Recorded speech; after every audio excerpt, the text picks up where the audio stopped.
ரசூலுல்லாஹ் ஸல்லல்லாஹு அலைஹி வஸல்லம் சொன்னார்கள், நீங்கள் வீடுகளில் எரிக்கக்கூடிய நெருப்பு நரக நெருப்பில் 70 ஒரு பங்குதான். சஹாபாக்கள் சொன்னார்கள், இந்த நெருப்பே போதுமே. இல்லை, அல்லாஹ் இதை 69 மடங்கு அல்லாஹ் சூடேற்றி இருக்கிறான். இந்த நெருப்பு நரக நெருப்பை விட 69 மடங்கு இந்த உலக நெருப்பை விட நரக நெருப்பு மேலானது. நரகத்திலே போடப்படக்கூடிய ஒரு மனிதனுடைய ஒரு பல் உஹுதுடைய மலையளவு இருக்கும். 2 தோல் புஜங்கள் 3 நாட்கள் ஒரு மனிதன் நடந்தால் எவ்வளவு தொலைவோ அவ்வளவு தொலைவு இருக்கும். எங்கே பயம் வருகிறது? எங்கே அச்சம் வருகிறது? எங்கே நரகத்தை கொண்டு அழுதவர்கள் நம்மில்? சொர்க்கத்தை குறித்து பேசப்படும் போது அதற்கு ஆதரவு வைத்து அழுதவர்கள் எத்துணை பேர்?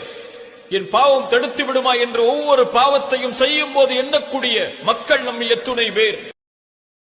Download ShareChat.